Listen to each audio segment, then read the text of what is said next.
Praise the lord. ఈరోజు మీకు ఒక ప్రత్యేకమైన వర్తమానం ఇవ్వడానికి దేవుడు నన్ను సిద్ధపరిచినాడు.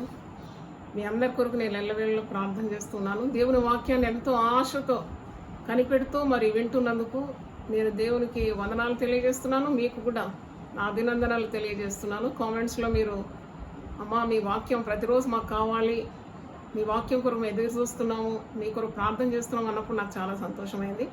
నా ఆరోగ్యం కొరకు కూడా మీరు ప్రార్థన చేయండి. ప్రతిరోజు మీకు వాక్యం అందించాలని ఎంతో ఆశపడతాను, కానీ కొన్ని అనివార్య కారణాల ద్వారా ప్రతిరోజు రాలేకపోతున్నాను. అయినా I'm trying my best to give you messages everyday. Please pray. ప్రతిరోజు నా కొరకు ప్రార్థన చేయండి. అలాగే ఈరోజు ఆత్మ బలము అనే ఒక వర్తమానాన్ని అందించాలని నేను ప్రేరేపింపబడినాను. దేవుని సన్నిధిలో నేను కనిపెట్టి ప్రార్థన చేసినప్పుడు ఏ వర్తమానం ఇవ్వాలి ప్రభు అంటే ప్రతిరోజు దేవుడు నాకు అందిస్తున్న మాటలు మీకు అందిస్తున్నాను. ఆత్మబలం అంటే స్ట్రెంగ్త్ ఆఫ్ ద స్పిరిట్ అంటే ఈ వర్తమానం మీకు ఇవ్వాలని ప్రభు నాతో మాట్లాడినాడు. ఆత్మను మనం బలపరచుకోవాలి, ఆత్మ శక్తివంతంగా ఉండాలి, శరీరం బాగుండాలని ఎన్ని ప్రయత్నాలు చేస్తాం, కానీ శరీరము తప్పకుండా ఆరోగ్యంగా ఉండాలి. అంతకంటే ఆరోగ్యంగా మన అంతరాత్మ లేక మన ఆత్మ, దేవుడు మనకిచ్చిన ఆత్మ చాలా బలంగా శక్తివంతంగా ఉండాలి. కరోనా కంటే భయంకరమైన ఒక రోగం ఉంది, అది భయం అనే రోగం.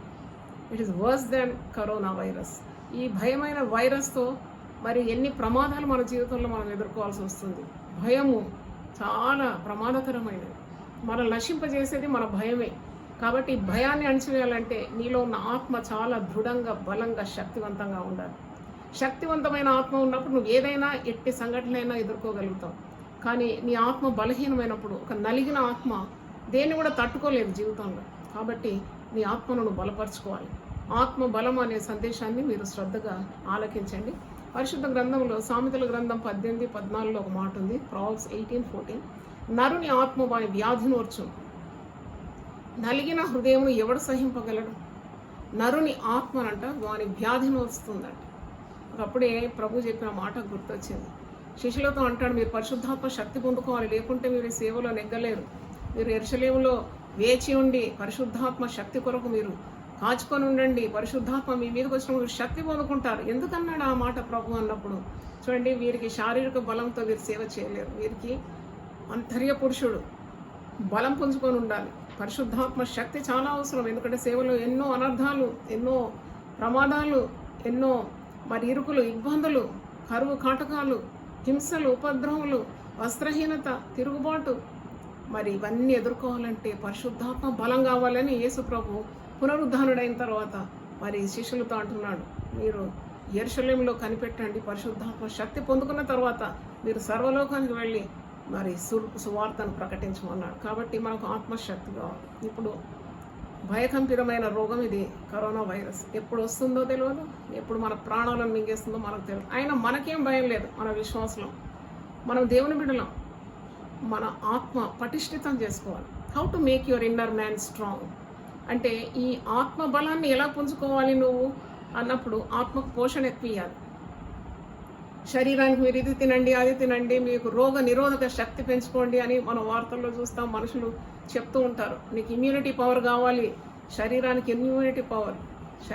ఇమ్యూనిటీ పవర్ కంటే నీకు ఇన్నర్ మ్యాన్ అంటే లేక ఈ నీకు ఆత్మ, దేవుడు ఇచ్చిన ఆత్మను పటిష్ఠితం చేసుకుంటే ఏ రోగము నీకు తాకదు. ఎందుకంటే ఆ రోగ నిరోధక శక్తి ఆ పరిశుద్ధాత్మ శక్తిలోనే ఇమిడున్నది. అది ఎదిరించేస్తుంది, నిన్ను కాపాడుతుంది. కాబట్టి ఈరోజు నరుని ఆత్మ మరి వాని వ్యాధినోర్చును అంటే అర్థం ఏంటి? ఏ వ్యాధి అయినా కానీ దాన్ని ఓవర్కమ్ చేయడానికి, దాన్ని నెగ్గడానికి, దాన్ని గెలవడానికి నరుని ఆత్మ, శక్తివంతమైన ఆత్మ తన హృదయంలో కలిగి ఉంటే ఆ రోగాన్ని ఎదుర్కొంటాడని అర్థం. ఒకవేళ నలిగిన హృదయం అయితే మరి దాన్ని సహింపలేడు, దాన్ని ఓడిపోతాడు. నలిగిన హృదయం గలవాడు. యేసు ప్రభు రాకడలో, మొదటి రాకడలో మనం చూస్తాం యెషయా 61లో నలిగిన వారికి ఆయన మహాదుర్గంగా ఉంటాడండి. మరి నలిగిన వారిని రక్షించడానికి యేసు ప్రభు వచ్చినాడండి. ఒకవేళ నీ హృదయం చాలా భయముతో మరి నలిగిపోయి ఏ త్రాణి లేక బలహీన పరిస్థితి మరి ఆ కార్యాలు నువ్వు ఆలోచిస్తూ నీవు శక్తి లేకుంటే ఈరోజు ఈ వాక్యం ద్వారా నువ్వు బలపరచబడాలి. నీ ఆత్మను పటిష్ఠితం చేసుకోవాలి, ఆత్మను బలపరచుకోవాలి. ఆత్మబలం కావాలంటే రోజు మనం శరీర బలానికి 3 పూటల ఆహారం తింటాం, తాగుతాం, అది మంచిది ఇది మంచిది, ఎన్నెన్నో మేతలు వేసుకుంటాం కదా. కానీ దేవుని వాక్యము ప్రతిరోజు నీవు ఎడతెగక ధ్యానిస్తూ ఉండాలి. దివారాత్రము దేవుని వాక్యం ధ్యానించేవాడు ధన్యుడు అంట. వాడు చేయు కార్యములంతా కూడా సఫలమవుతుంది. చూడండి, నీ ఆత్మ భంగం కాకుండా చూసుకోవాలి, బలహీనం కాకుండా చూసుకోవాలి. పిచ్చి పిచ్చి కార్యాలకు నీ ఆత్మను చోటు ఇవ్వకూడదు. చూడండి, దేవుని వాక్యం సజీవం గలదు. ఇది పుష్టినిస్తుంది. నీ శరీరానికి, నీ మెదడుకు మేత, నీ శరీరానికి మేత, నీ మరి అవయవాలకు ఇది బలం ఇస్తుంది. సర్వ రోగములను నీ వద్ద నుండి తొలగిస్తుంది. సర్వ శరీరానికి నీకు ఆరోగ్యం ఇస్తుంది. నీ ఆత్మను బలపరచుకోవాలి. దేవునికి స్తోత్రం. హల్లెలూయా. నేను ఆలోచించినాను, ఈ కరోనా రోగాన్ని ఎదుర్కోవడానికి పెద్ద నివారణ ఆత్మను బలపరచుకోవాలి, అంతే. ఇంకా వేరే మార్గం లేదు. Strengthen your spirit, pray more, read the word more, let the presence of God be with you always. తర్వాత ఎప్పుడు పాటలు పాడుతూ ఉండు. ఆదిమ అపోస్తులు అలాగే చేస్తారు. అపోస్తుల కార్యం 2:42లో వారు ఎప్పుడు కూడా కూడి వచ్చి పాటలు, ప్రార్థన, వాక్యము, దేవుని సన్నిధి, సహవాసము, మరి కృతజ్ఞతాస్తుతులు చెల్లించడం, రొట్టె విరవడం, ఇదంతా చేసినారు. ఇప్పుడు రొట్టె విరవడానికి వీలు కావడం లేదు. అంటే మాస్టర్లే రొట్టె విరవాలని నేనైతే వాక్యంలో ఎక్కడ చూడలేదు. మీరు కూడి ప్రభువును జ్ఞాపకం చేసుకోండి, రొట్టె తీసుకోండి, ద్రాక్షారసం తీసుకోండి, పవిత్రమైన మనస్సాక్షితో ప్రభువా ఈ రొట్టెను నీ శరీరం సిలువలో నలిగిన నీ శరీరానికి సాదృశ్యంగా రొట్టె మీరు ఆశీర్వదించండి. ఈ యొక్క ద్రాక్షారసము నువ్వు మా కొరకు చిందించిన పవిత్రమైన రక్తము తండ్రి, మాకు పాస్టర్ అవైలబుల్ లేడు, ఇదిగో ఇది మా చేతిలో పట్టుకొని ప్రార్థన చేస్తున్నాము. శాంక్టిఫై దిస్ లార్డ్, దీన్ని పవిత్రపరిచి ఇది మేము భుజిస్తున్నప్పుడు మా శరీరానికి, మా ఆత్మకు కావాల్సిన ఆరోగ్యం దయచే ప్రభు అంటే ఆ దీన ప్రార్థన దేవుడు తప్పకుండా వింటాడు. ఎందుకంటే మనం అందరం కూడా యాజకత్వంలోనే పిలువబడినాం. మరి ఇప్పుడు కాపర్లు అందుబాటులో లేనప్పుడు విశ్వాసులు రొట్టె ద్రాక్షరసంలో పాలు పొందకూడదు. ప్రభు అన్నాడు, ఇది నన్ను జ్ఞాపకం చేసుకున్నట్టు మీరు ఇది చేయమన్నారు, అంతే. దీంట్లో మరి ఇంకా మరి పాస్టర్ వచ్చి మీకు ఇవ్వడానికి ఇప్పుడు పరిస్థితులు బాగోలేదు కదా. ప్రభువును జ్ఞాపకం చేసుకోండి. ప్రభువు సిలువలో బలి అయిన బలియాగాన్ని జ్ఞాపకం చేసుకోండి. నలుగగొట్టబడిన శరీరాన్ని జ్ఞాపకం చేసుకోండి. విరోవబడిన తన శరీరాన్ని జ్ఞాపకం చేసుకోండి. కార్చిన పవిత్ర రక్తాన్ని మీరు జ్ఞాపకం చేసుకోమంటున్నాడు, అంతే. As simple as that. అది నీకు శక్తిని, త్రాణిని ఇస్తుందని నువ్వు మర్చిపోకూడదు. నీకు ఇంకా దాని గురించి తెలవాలంటే 1 కొరింథీ 11వ అధ్యాయం అంతా చదువు. అక్కడ కూడా అయోగ్యంగా పాలు పొందకుండా యోగ్యంగా దాంట్లో పాలు పొందు. తప్పకుండా దేవుడు నీకు విడుదల ఇస్తాడు. దేవునికి స్తోత్రం. హల్లెలూయా. మరి నీ ఆత్మ బలంగా ఉంటే నీ జీవితంలో ఏదైనా నువ్వు ఎదుర్కొంటావు. ఆత్మనే నువ్వు పోషించాలి. శరీరాన్ని పోషించి నలిగిన ఆత్మతో నువ్వు ఉంటే నీవు దేన్ని కూడా మరి జయించలేవు. నేను మరి బైబిల్ నుండి దావీదు గొలియాతు గురించి ధ్యానించినప్పుడు అసలు గొలియాతుకు ఏం బలం ఉందని, దావీదుకు ఏం బలం ఉందని గొలియాతును ఓడించినాడు. దావీదు బాలుడు, గొలియాతు మహారాక్షస మరి వైఖరి గలవాడు, రాక్షస బలం గలవాడు. అని ఓడించడానికి దావీదుకు ఆత్మబలం ఉన్నది, గొలియాతుకు కేవలం శరీర బలమే ఉన్నది. దావీదు ఆత్మ చాలా పటిష్ఠితమైంది, బాలుడే కానీ spirit was so strong that he could defeat over Goliath. చూడు, గొలియాత్ వచ్చినది దావీదు చిన్న బాలుడు, దేవుని కలిగిన వాడు, దేవుని సన్నిధితో నింపబడినవాడు, హృదయంలో దేవుని ఆత్మ ఉన్నది, తన అంతరాత్మ అంత పటిష్ఠితంగా ఉంది. గొలియాతు సవాల్ వేసి వస్తున్నాడు, నువ్వు ఏంటి కత్తి బల్లెం ఈట పట్టుకొని నా మీదకి వస్తున్నావా, నేను దేవుని పేరట నీ మీదకి వస్తున్నానని ఎంత సవాలు విసిరివాన్ని ఓడిస్తాడు. అలాగనే దినదిన చర్యల్లో మనం చాలా గొప్ప గొప్ప మరి పెద్ద పెద్ద సమస్యలను మనం ఎదుర్కొన్నప్పుడు మన ఆత్మ పటిష్ఠితంగా ఉంటే, శక్తివంతంగా ఉంటే ఆ సమస్యలన్నీ కూడా మనం ఎదుర్కోగలుగుతాం. ముఖ్యంగా మన శారీరకమైన ఆరోగ్యం కొరకు ఆత్మను ఎప్పుడు బలపరచుకోవాలి. నరుని ఆత్మ యెహోవా పెట్టిన దీపం అంట. ఇది ఒక క్యాండిల్ లాగా దేవుని ఆత్మ మన హృదయంలో ఉంది. దానికి ఎప్పుడు కూడా నూనె పోస్తూ ఉండాలి, అది మడుతూ ఉండాలి. అది బ్రైట్ ఫ్లేమ్తో ఉన్నప్పుడు నీ శరీరానికి కూడా ఏ రోగం నీ మీద పనిచేయదు అంటాడు కదా. ఐగుప్తులకు వచ్చిన ఏ రోగం నీకు రాదు, నేను స్వస్థపరిచి యెహోవాను నేనే అని సెలవిస్తున్నాడు. దేవునికి స్తోత్రం. నరుని ఆత్మ వాని వ్యాధిని ఓర్చు. చూడండి, మనం వార్తల్లో వింటాం, ఇప్పుడు నేను కూడా విన్నాను, చాలామంది కరోనా వైరస్కు భయపడి ఆత్మహత్యలు చేసుకున్నారు. ఒక అతను తన భార్య పిల్లలు అందరూ ఉన్నారు, మరి ఎలాగ నేను బ్రతికేది, ఇక నాకు జీవనోపాధి లేదు, ఈ భార్య బిడ్డలు నేను పోషించలేనని చెప్పి వాడు మరి తాడు కట్టుకొని ఆ ఇంట్లోనే ఉరేసుకొని చనిపోయినాడంట. అంటే చూడండి, జీవితాన్ని జీవితంలో వచ్చే సవాళ్ళను ఎదుర్కోవడానికి తాళి లేదు, శక్తి లేదు. మనకైతే తెలుసు ప్రభు మనకు మార్గం చూపెడతాడు, అరణ్యంలో కూడా త్రోవకలం చేస్తాడు, యేసు ఆయన పేరే మార్గం. ఇవన్నీ మన వాక్యం నుండి చక్కగా నేర్చుకున్నాం కాబట్టి మనం ఎదుర్కొంటాం జీవితాన్ని. యేసు ప్రభు లేకుంటే జీవితాన్ని ఎదుర్కోవడం చాలా కష్టమని నేను చెప్పగలను. అంటే నీ ఆత్మ మీద నీకు అంత మరి ఆ యొక్క శక్తి పరిశుద్ధాత్మ ద్వారానే నీకు లభిస్తుంది. అంటే ఆ జీవితంలో నేను భయపెట్టే ప్రతి కార్యాన్ని అణగదొక్కడానికి అట్టి శక్తి ఆత్మ శక్తి ద్వారానే కలుగుతుంది. అందుకే పరిశుద్ధాత్మ శక్తితో విశ్వాసులు నింపబడాలి. Filled with the Holy Spirit. ఎప్పుడు కూడా ఆత్మ పూర్ణులై ఉండుడి అనే వాక్యంలో పౌలు భక్తుడు అంటాడు. మీరు ఆత్మ పూర్ణులై ఉండాలి ఎప్పుడు కూడా, ఎందుకంటే ఆత్మకు బలం కావాలి. ఇక్కడ ఆత్మ బలహీనంగా ఉంటే, ఒక బలాఢ్యుడైన మనిషి కూడా ఆత్మ బలహీనంగా ఉంటే వాడు ఆత్మహత్య చేసి చనిపోతాడు. పురుగుల మంది తాగినాడు, లేక పెద్ద బలవంతుడు ఇలాగూ ఆత్మహత్య చేసుకున్నాడని మనం వింటాం.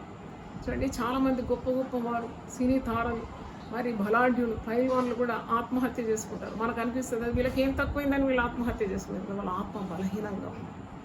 వారు శారీరకంగా చాలా బాగున్నారు, వాళ్ళకి ధనం ఉన్నది, వాళ్ళకి సుఖభోగాలు ఉన్నాయి, వాళ్ళకి ఆస్తి ఉంది, వాళ్ళకి అంతస్తులు ఉన్నాయి, వారికి పెద్ద పేరు కూడా ఉన్నది. కానీ ఆత్మ బలహీనంగా ఉన్నందుకే వాళ్ళు శావసిద్ధమైపోయి వారి ప్రాణాలను, వారి తనువులు చాలించినారు. చూడండి, కాబట్టి నీవు నేను అందరం కూడా మరి ఆయనలో బలవంతులుగా ఉండాలి. దేవుని స్తోత్రం.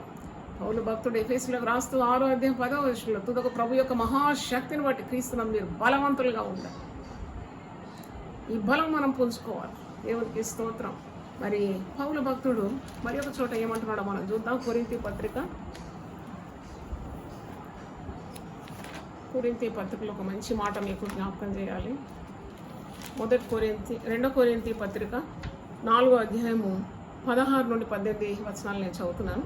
2 Corinthians 4 chapter 16 to 18. కావున మేము అధైర్యపడము, మా బాహ్య పురుషుడు కృషించుచున్నాను, ఆంతర్య పురుషుడు దినదినము నూతనపరచబడుచున్నాడు. ఎంత మంచి మాట అండి. బాహ్యంగా ఉన్న శరీరం అది బలహీనమైపోతుంది, వయసు పైబడుతున్న కొలది ఇది బలహీనమైపోతుందో కానీ అంటున్నాడు, మేము అంతరంగ పురుషుని యందు దినదినం మేము నూతన బలం పొందుకుంటున్నాం. మేము అధైర్యపడం, మా బాహ్య పురుషుడు కృషించున్నాను, ఆంతర్య పురుషుడు దినదినము నూతనపరచబడుచున్నాడు. మేము దృశ్యమైన వాటిని చూడక అదృశ్యమైన వాటిని నిదానించి చూస్తున్నాం గనుక క్షణమాత్రం ఉండు మా చులకని శ్రమ మా కొరకు అంతకంతకు ఎక్కువగా నిత్యమైన మహిమ భారమును కలుగజేసినది. ఎలాగైనా దృశ్యమైనవి అనిత్యములు, అదృశ్యమైనవి నిత్యములు. అంటే అంతరంగ పురుషుడు దినదినము బలము పుంజుకోవాలంటే నువ్వు దేవునికి ఎంత సన్నిహితంగా ఉండాలి. You should have a close walk with God. వ్యర్థమైనవన్నిటిని కూడా నీవు వదిలిపెట్టాలి. నీ ఆత్మను బలహీనపరిచే ప్రతి కార్యాన్ని చెత్త చెదారాన్ని పడేసేయాలి. అటు నీవు వాటిని వేరు చేసి నీవు దేవుని హత్తుకొని బ్రతకాలి. దేవునికి ఇష్టమైన పనులు ఎప్పుడు చేయాలి, అప్పుడు you'll be strong in your spirit. కనుక ఈరోజు దేవుని వాక్యం వింటున్నా దేవుని బిడ్డలారా, మరి నీవు జీవితంలో గొప్ప కార్యము చేయడానికి నీకు గొప్ప శక్తి కావాలి. ఈ కరోనా వైరస్ని ఎదిరించడానికి కూడా నీకు ఆత్మశక్తి చాలా అవసరం. నన్ను అడిగితే ఇంతవరకు మందు కనుక్కోలేదు, నేను కనుక్కున్నాను బైబిల్ నుండి. నీ ఆత్మను బలపరుచుకో. ఆత్మ బలం మరి కరోనా వైరస్కు మంచి విరుగుడు మందని చెప్తగలను. ఎందుకంటే నువ్వు ఆత్మను పటిష్ఠితం చేసుకుంటే అది రోగ నిరోధక శక్తి, ఇమ్యూనిటీ పెరిగిపోతుంది. నువ్వు ఎదిరిస్తావు ఆ రోగాన్ని, ఆ రోగం పారిపోతుంది. అపవాదిని ఎదిరించుడి, దేవునికి లోబడి ఉండుడి, అపవాదిని ఎదిరించుడి, వాడు మీ వద్ద నుండి పారిపోతాడు. ఎంత మంచి మాట అండి.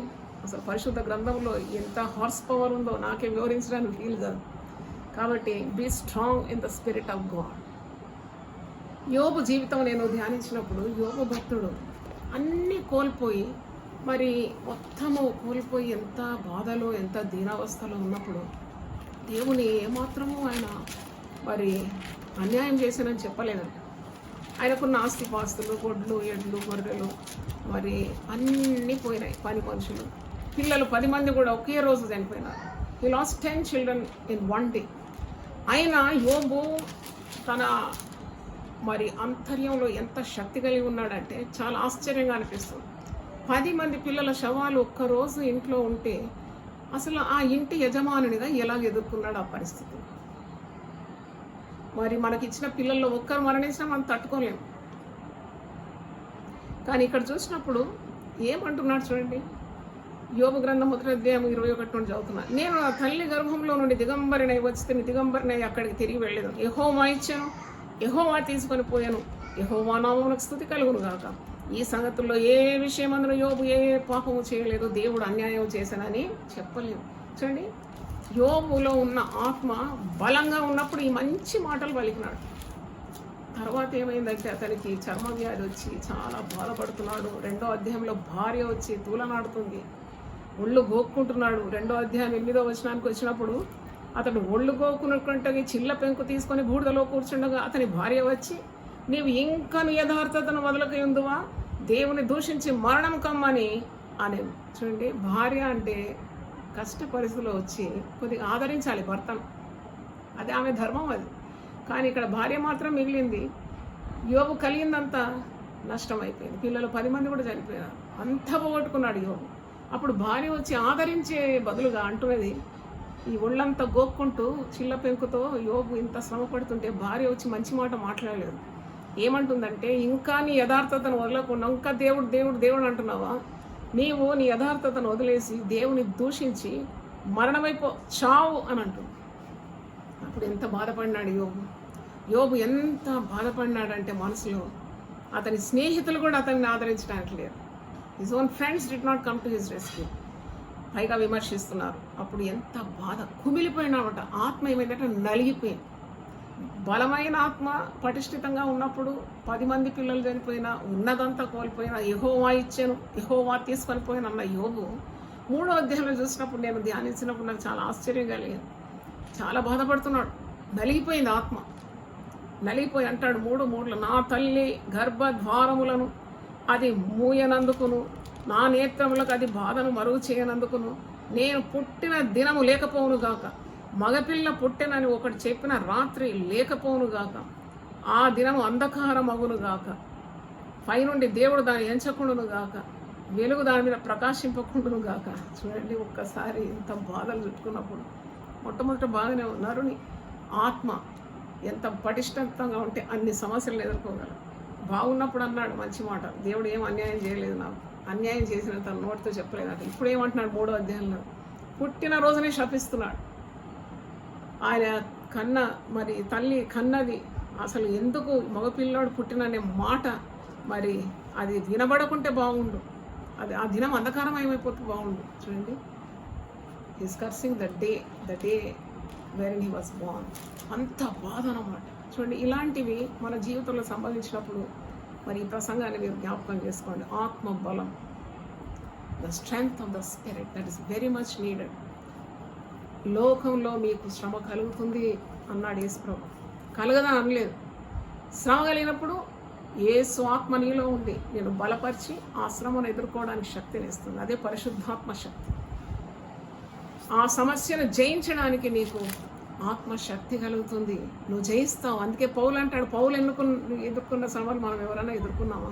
ఆయన అంటాడు, ఆయనను వీటన్నిటి మీద నాకు అత్యధికమైన విజయాన్ని మరి నాకు దేవుడు అనుగ్రహించినాడు. దేవుడి స్తోత్రం, హల్లెలూయా.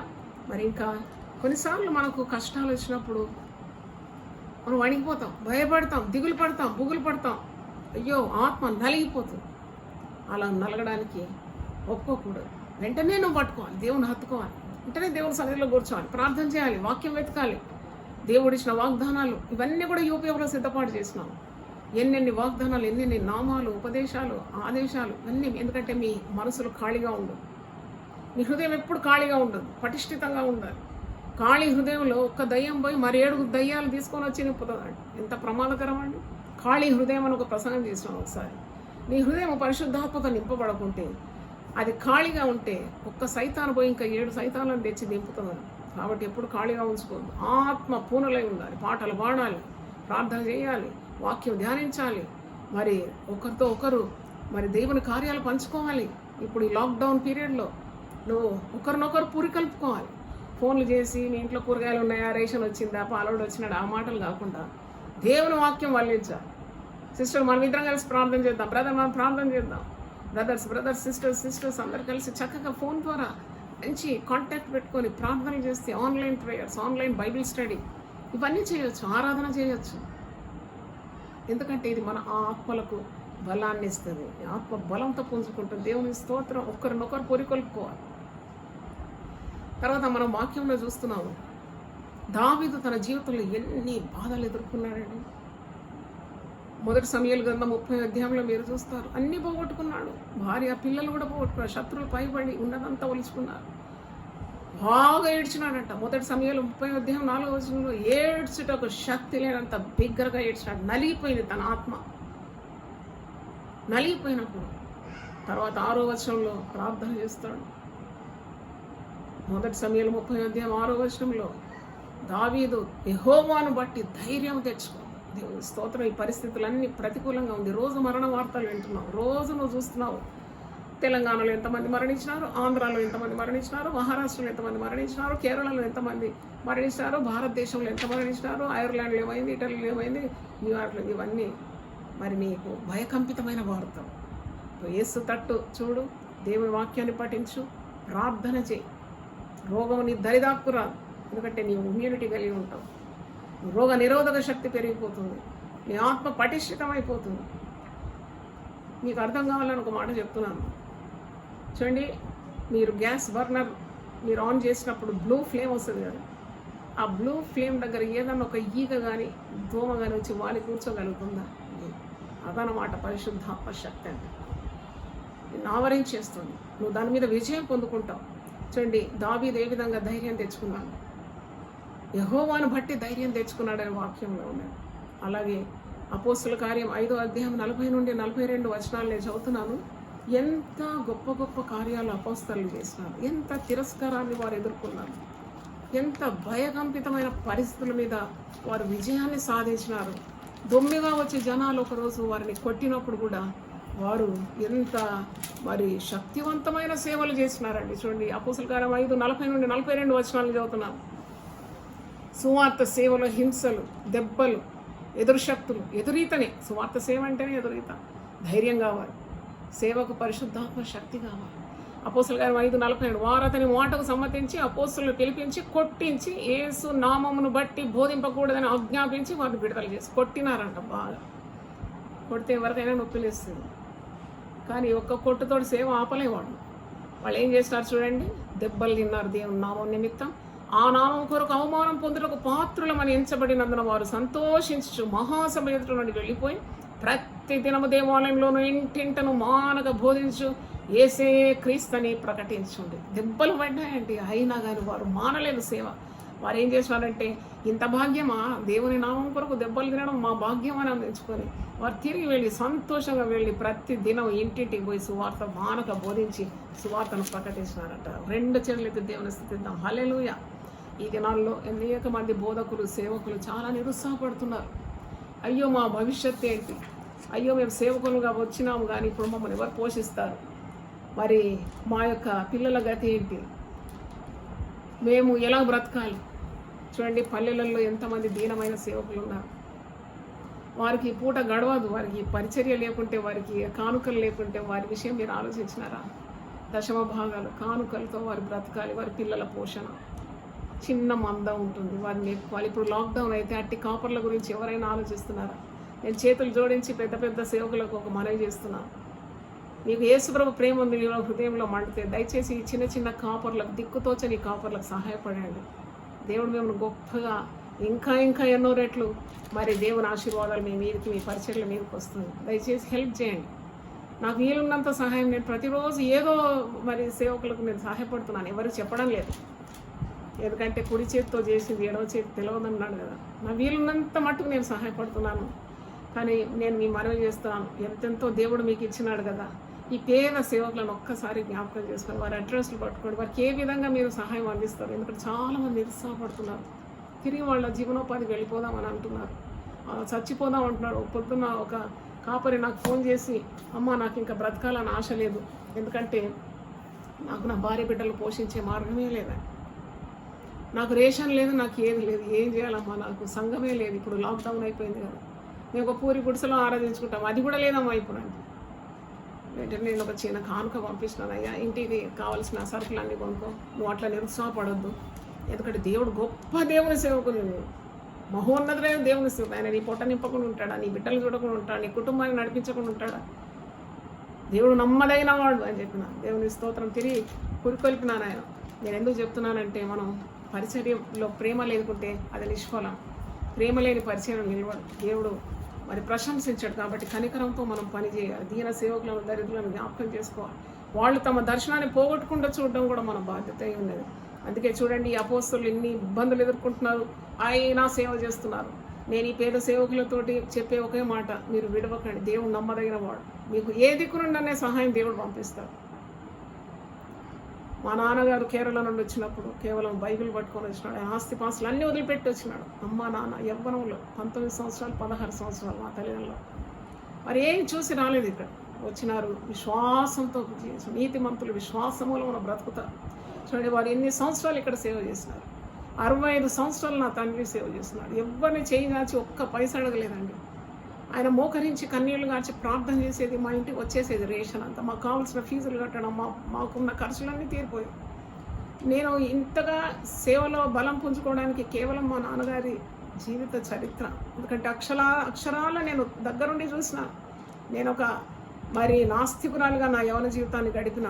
నేను తిరిగి పట్టాల మీదకి దేవుడు నన్ను తెచ్చినాడంటే దేవుడు ఎంత నమ్మదైన వాడండి. నేను అక్షరాలు చూసినాను. విశ్వాసము ఎంత గొప్పది మా నాన్నలో. దేవుడు పోషిస్తాడు. యెహోవా ఈరే అనేది మా నాన్నగారు నోరు తెరిచి.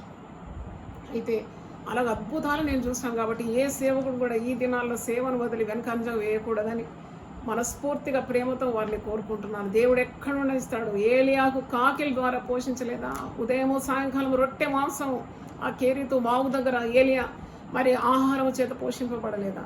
ఏలియా మన వంటి స్వభావం గలవాడే. కానీ ఏలియా దేవుడే మన దేవుడు అని మర్చిపోకూడదు దయచేసి. దేవునికి స్తోత్రం, హల్లెలూయా. మరి ఇటు దుర్వార్తలు మనం విన్నప్పుడు మనం ఏం జడియని అవసరం లేదు. 112వ కీర్తన 7వ వచనంలో ఒక మాట ఉంది, దేవుని యందు నీ హృదయం స్థిరంగా ఉన్నప్పుడు నువ్వు ఎట్టి దుర్వార్త కూడా జడియవు. వాని హృదయం యెహోవాను ఆశ్రయించి స్థిరంగా ఉండని వాడు దుర్వార్తకు జడియడు. హల్లెలూయా, స్తోత్రం. కనుక ఈరోజు దేవుని వాక్యం వింటున్న దేవుని బిడ్డలారా, మీరు భక్తులను గురిపెట్టి చూడండి. How they face the tough times. కరోనాకి ఇంత భయపడుతున్నావు కానీ హెబ్రీ పత్రిక 11వ అధ్యాయంలో విశ్వాస వీరుల జాబితా ఉన్నది. నేను ఈరోజు కూడా చదివినాను. హెబ్రీ 11:33 చదివినప్పుడు నా విశ్వాసాన్ని ఇంకా బలపరుచుకున్నాను. విశ్వాసము ద్వారా వారు రాజ్యములను జయించిరి, నీతి కార్యములను జరిగించిరి, వాగ్దానములను పొందిరి, సింహముల నోళ్లను మోసిరి, అగ్ని బలమును చల్లార్చిరి, ఖడ్గధారను తప్పించుకుని, బలహీనులుగా ఉండి బలపరచబడి యుద్ధంలో పరాక్రమశాలు, అన్యుల సేనలు పారద్రోలి, మరికొందరు తిరస్కారములను, కొరడా దెబ్బలను, మరి బంధకములను, ఖైదును అనుభవించి రాళ్లతో కొట్టబడి, రంపములతో కోయబడి, శోధింపబడి, ఖడ్గముతో చంపబడి. చూడండి ఎన్ని శ్రమలు ఎదుర్కొన్నారు. వారికి ఎక్కడి నుండి వచ్చింది ఈ శక్తి? మీరు ఆలోచిస్తున్నారా? ఎక్కడి నుండి వచ్చింది బలం? అది కేవలం పరిశుద్ధాత్మ, వారిలో పనిచేసే దేవుని ఆత్మ. ఆ ఆత్మని మనం కోరుకోవాలి. దేవా, నీ ఆత్మతో నన్ను నింపు, నీ ఆత్మతో నన్ను బలపరచు, నీ ఆత్మతో నాలో ఉన్న అధైర్యాన్ని మరి తొలగించు ప్రభువా. మరి నీ ఆత్మ వారి వ్యాధి నోర్చు. నువ్వు ఒకవేళ పడకలో ఉన్నావేమో, దీనస్థితిలో ఉన్నావేమో, శరీరంలో ఆరోగ్యం త్రాణి లేదేమో, నువ్వు పరిశుద్ధాత్మ శక్తి పొందుకున్నప్పుడు తప్పకుండా నీ యొక్క సర్వ శరీరానికి కూడా శక్తి దేవుడు ఇస్తాడు. దేవుని స్తోత్రం, హల్లెలూయా. అనూహ్యమైన కార్యాలు చాలా బలహీనలు చేస్తూ ఉంటారు. అది ఎట్టి శక్తితో చేస్తాడు? అవును, ఆయన ముందే అన్నాడు కదా, బలవంతులను సిగ్గుపరచడానికి బలహీనలని అనుకుంటాడు. చాలా పర్యాలను పెద్ద పెద్ద పాస్టర్లు అడుగుతారు, అమ్మ మీది ఇంత కార్యం ఎలా చేస్తున్నారు, అమ్మ ఇంత పెద్ద పరిచర్య ఎలా నడిపిస్తున్నాడు? అయ్యా, నా శక్తి కాదు, నన్ను బలపరచు అని నేను సమస్తము చేయగలను. అవును, ఎప్పుడు నేను ఆ వాక్యాన్ని హత్తుకునేదాన్ని, ప్రార్థన చేసేదాన్ని, దేవుడిని నా గురిగా పెట్టుకున్నాను. ఇంతవరకు దేవుడు అపజయం ఇవ్వకుండా నడిపించినాడు. దేవునికి వందనాలు చెల్లిస్తున్నాను. So thankful to God. దేవునికి స్తోత్రం. పౌలు శీలల్లో బలపరిచింది ఎవరు? అపోస్తలుల కార్యం 16:25 మనం చూస్తాం. ఇబ్బందుల్లో, సంఖ్యలలో, దెబ్బలు, అవమానం పొందిన ఇద్దరు భక్తులు కూడా ఖైదీలుగా ఉండి వారు ఆత్మలు ఆనందిస్తున్నారు. ఆత్మలు ఆనందించడం వల్ల వారికి బలం కలిగి. చూడండి, వారు నలిగిపోలేదు. ఒకవేళ వాళ్ళు కృషించి ఆ చెరసాల్లో పడి ఉంటే ఆ దినము అన్ని అద్భుతాలు జరగకపోయాయి. నిఠారుగా నిలబడినారు. ఎందుకంటే వారు ఆత్మలో శక్తి పుంజుకున్నారు. ఆత్మ బలంగా ఉంటే ఏదైనా మనం సాధించగలం. ఆ దెబ్బలు ఎలా సహించినారు, ఆ వస్త్రహీనత ఎలా సహించినారు, ఆ ఆకలి దప్పులు ఎలా సహించినారు, ఆ అవమానం ఎలా సహించినారు. ఎందుకంటే వారు ఆత్మలో బలం పుంజుకున్నవారు. వారు ఓడిపోలేదు. చూడండి, ఆ చెరసాల నాయకుడు వచ్చి, అయ్యలారా మేము రక్షణ పొందుటకు మేము ఏం చేయగలం? బంధకాలన్నీ కూడా ఊడిపోయింది. ఖైదీలందరూ వాక్యం విన్నారు, పాటలు విన్నారు.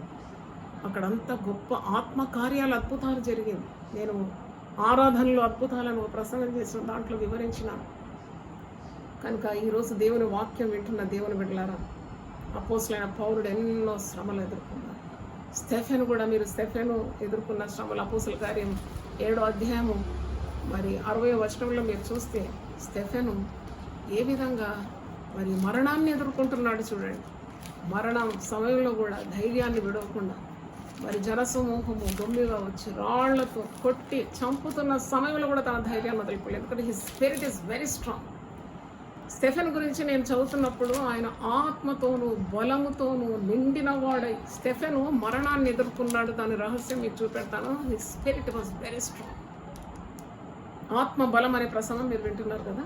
అపోస్తల కార్యం 6వ అధ్యాయం 8వ వచనం చూడండి. స్టెఫెను కృపతోనూ బలంతోనూ నిండిన వాడై ప్రజల మధ్య మహత్కార్యంలో గొప్ప సూచక్రియల్లో చేయుచుండెను. ఆత్మతోనూ బలంతోనూ విశ్వాసంతోనూ పరిశుద్ధాత్మతోనూ జ్ఞానంతోనూ నిండుకొనిన వాడు కనుక మరి చూడండి 6వ అధ్యాయంలో మనం చూసినప్పుడు 7వ అధ్యాయంకి వచ్చినప్పుడు మరి 7వ అధ్యాయం 54 నుండి 60 వచనాలు భయంకరమైన శ్రమలకు గురైనాడు. రాళ్ళు కొట్టి చంపుతున్నారు. ఆయన రాళ్ళు కొట్టి చంపుతున్నప్పుడు కూడా ఆకాశం వైపు తేరి చూపి 6వ అధ్యాయం 55 చూడండి. వారి మాటలు విని కోపంతో మండిపడి అతని చూచి పండ్లు కొరికిరి. అయితే అతడు పరిశుద్ధాత్మతో నిండుకొనిన వాడై ఆకాశం వైపు తేరి చూచి దేవుని మహిమను, యేసు దేవుని కుడిపార్శ్వమందు నిలిచి ఉన్నట్టు చూచి, ఈ రాళ్ళని చూడడం లేదు, ఆ పండ్లు కొరికి కళ్ళు తిప్పేవాళ్ళని చూడడం లేదు, కోపంతో మండిపడే వారి తట్టు దృష్టి పెట్టడం లేదు, నేరుగా ఆకాశం తట్టు చూస్తున్నాడు.